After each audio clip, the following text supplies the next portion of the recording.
빨강머리 앤 루시 몽고메리. 초록 지붕집에 아이가 온대요.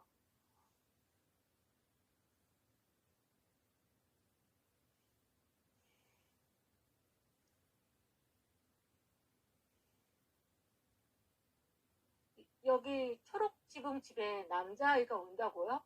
정말이에요? 린드 부인은 눈이 동그래져서 물었습니다.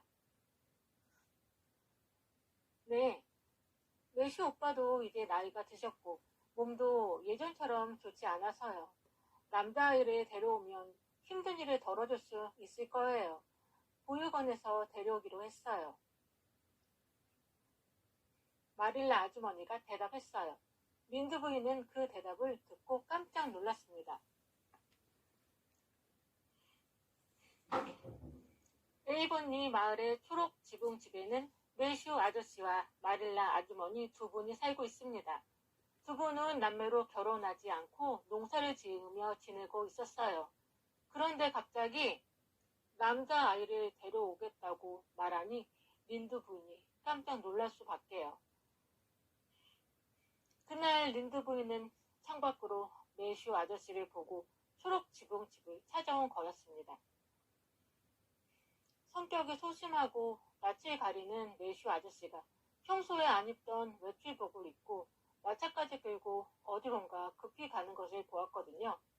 그래서 혹시 여동생인 마릴라 아주머니가 아픈 것은 아닌지 알아보러 초록 지붕집에 왔다가 남자아이를 데려온다는 소식을 들었어요. 매슈 아저씨는 바로 그 아이를 맞으러 기차역에 간 거였고요. 마음씨 좋은 린드 부인은 걱정이 되었어요. 마릴라, 그건 바보 같은 짓이에요.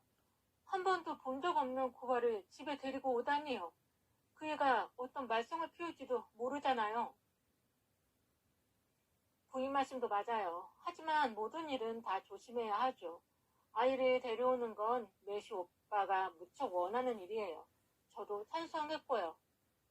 마릴라, 미안해요. 기분 나쁘게 하려는 말은 아니었어요. 그냥 걱정이 되어서요. 어쨌든 일이 잘 되길 바래요. 그 애는 혼자 오는 건가요? 아니요. 스펜서 부인이 기차역까지 데리고 와줄 거예요. 저는 이만 가볼게요. 저녁 식사를 준비해야 해서요. 안녕히 가세요, 린드 부인. 린드 부인은 조금 민망해하며 초록 지붕집을 나왔습니다. 그리고 오솔길로 접어들자 혼잣말을 했어요.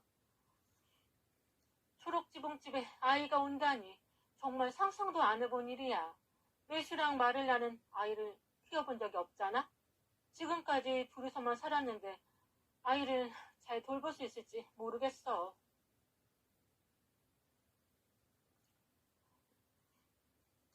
낡은 가방을 들고 가족을 기다려요. 매슈 아저씨는 기차역으로 부지런히 마차를 몰았습니다. 사과나무가 늘어선 과수원을 지날 때는 달콤한 꽃 향기가 났고 저 멀리 보이는 목장도 아름다웠어요. 매슈씨 안녕하세요. 에이버니 마을에서는 길에서 사람을 만나면 인사하는 것을 당연하게 생각했습니다. 하지만 내성적인 매슈 아저씨는 사람들의 인사를 건네면 쑥스러웠어요. 매슈 아저씨는 여자라면 동생인 마릴라 아주머니와 린드 부인을 빼곤 모두 부끄러워했어요. 매슈 아저씨가 기차역에 도착했을 때 기차도 사람들도 보이지 않았습니다. 매슈 아저씨는 역정을 찾아가 물었어요. 저 5시 30분 기차는 언제쯤 도착할까요? 벌써 30분 전에 지나갔어요. 당신을 찾아온 손님이 있어요. 작은 여자아이예요. 저쪽 자갈자루 위에 앉아있는 게 보이죠?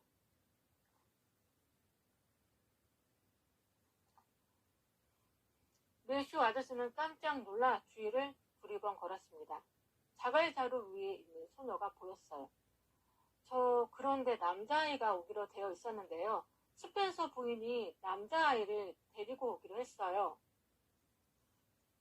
그럼 무슨 실수가 있었나 보네요. 스펜서 부인은 저 여자아이를 맡겨놓고 갔어요. 금방 당신이 올 거라고 하면서요. 매슈 아저씨는 난처한 얼굴로 소녀를 쳐다보았어요. 어떻게 된 일이지? 왜 여자아이가 온 거지? 매슈 아저씨는 주춤주춤 소녀에게 다가갔습니다. 아저씨가 다가가자 소녀도 매슈 아저씨를 쳐다보았어요. 11살 정도 되어 보이는 소녀는 몸에 꼭 끼는 짧은 원피스를 입고 있었어요. 머리카락은 불처럼 새빨갰는데 두 갈래로 따내렸고요. 납작한 밀짚 모자 아래로 주근깨가 송송 박힌 하얀 얼굴이 보였습니다. 얼굴은 작았지만 눈, 코, 입은 큰 편이었어요. 매슈 아저씨가 다가가자 소녀는 낡은 가방을 들고 일어나며 손을 내밀었습니다.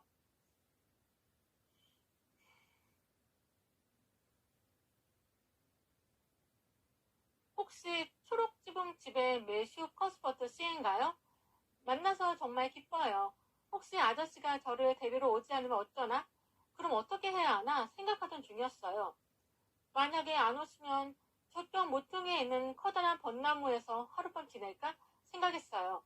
달빛 속에서 새하얀 벚나무 꽃을 대고 잔다는 건 멋진 일이잖아요. 하지만 아저씨가 오늘 못 오신다고 해도 내일 아침에는 꼭 데리러 오실 거라고 생각했어요. 매슈 아저씨는 반가워하는 소녀의 손을 어색하게 잡고 서서 생각했습니다. 이 아이는 자신이 잘못 온 걸 모르고 있어. 이렇게 반가워하는 아이한테 잘못 온 거라고 어떻게 말하지? 모르겠다. 우선 집으로 데리고 가야겠어. 이 아이를 여기 두고 그냥 갈 수는 없어.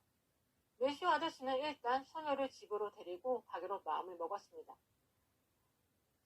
늦어서 미안하구나. 일단 저기 마차로 가자. 그 가방을 이리 주겠니?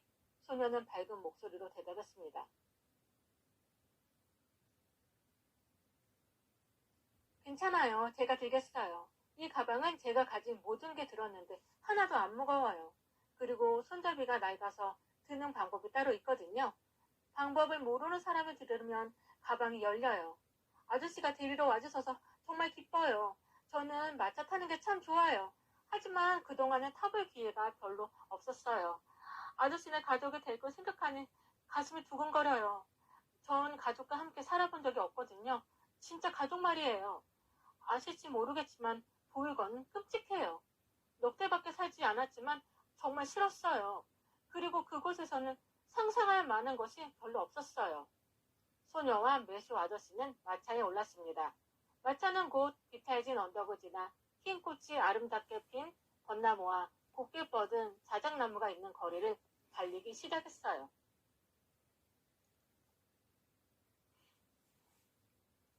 빨간 머리에는 수다쟁이랍니다.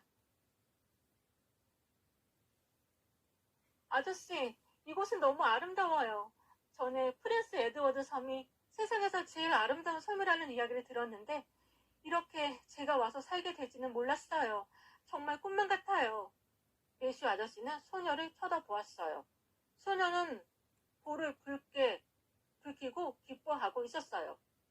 여기는 너무 예뻐서 저랑은 안 어울리는 것 같아요. 아마도 안 예쁜 이유 때문이겠죠? 언젠가는 새하얀 드레스를 입어보고 싶어요. 저는 한 번도 예쁜 옷을 입어본 적이 없거든요. 오늘 아침에 이 옷을 입고 기차에 탔는데 모두 절 불쌍하게 쳐다봤어요. 너무 오래 입어서 작고 낡았잖아요. 보육원에 있는 아이들은 모두 이런 옷을 입어요. 하지만 전 금방 상상을 하기 시작했죠. 세상에서 가장 아름다운 하늘빛 비단 옷을 입고 있다고요. 그러니까 금방 기분이 좋아졌어요. 그런데 제가 말이 너무 많은가요? 그럼 말씀해 주세요. 마음만 먹으면 줄일 수 있거든요. 아니다 얘야. 나는 아무렇지도 않으니까 계속 이야기해도 좋아.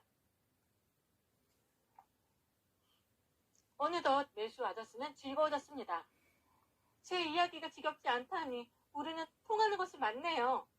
스펜서 부인이 그러시는데 아저씨네 집은 숲으로 둘러싸여 있다고 했어요. 혹시 집 가까이에 시냇물이 있나요? 그래, 집 바로 아래쪽으로 흐르지. 소녀는 손뼉을 치며 좋아했습니다. 마차가 언덕을 넘자 언덕 아래쪽으로 커다란 호수가 보였어요. 매슈 아저씨가 그 호수를 보며 소녀에게 말했어요. 저긴 베리의 호수야. 베리씨가 근처에 살고 있거든. 아저씨, 저는 저 호수를 반짝이는 호수라고 하겠어요. 그동안 상상만 했던 아름다운 호수를 제 눈으로 보다니요. 혹시 저 집에 제 또래의 아이가 있나요? 소녀는 호수 근처의 회색 지붕집을 보며 물었습니다. 너처럼 11살쯤 되는 여자아이가 있지. 이름은 다이애나란다.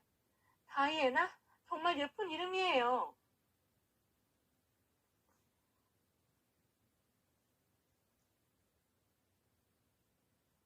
마차는 다시 움직여 언덕을 또 하나 넘고 길모퉁이를 돌았습니다.